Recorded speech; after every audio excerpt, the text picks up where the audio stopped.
বা রাস্তাঘাটে যদি কোনো বাইকের ভাইয়ের যদি ফুয়েল শেষ হয়ে যায় সেক্ষেত্রে যদি হেল্প করতে পারি।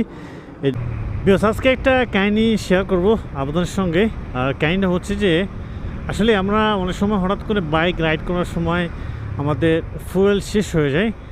সো আমি সবসময় যে কাজটা করি, একটু বাইকটা একটু দাঁড় করাই, একটু সাইড করে, কারণ হচ্ছে অনেক সময় কেউ লেগে দিতে পারে। বাট একটু সামনে গিয়ে দাঁড় করাই, এই জায়গাটাতে বলা যায় না কোন কে আসে বাসটা মেরে দিতে পারে। সো দাঁড় করলাম, ফাঁকা জায়গা আছে। তো অনেক সময় আমরা রাইড করি, বাইক রাইড করার সময় আমাদের ফুয়েল শেষ হয়ে যায়।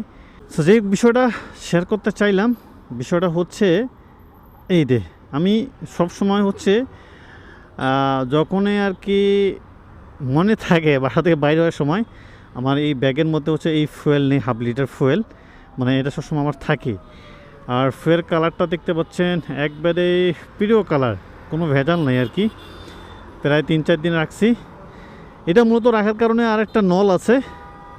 মূল রাখার কারণ হচ্ছে যে আমার বাইকের যদি কোনো সময় ফুয়েল শেষ হয়ে যায়, বাট শেষ হবে না, মানে পর্যাপ্ত ফুয়েল থাকে, বা রাস্তাঘাটে যদি কোনো বাইকের ভাইয়ের যদি ফুয়েল শেষ হয়ে যায় সেক্ষেত্রে যদি হেল্প করতে পারি, এই জন্য এই ফুয়েলটা রাখা আমার 1/2 লিটার।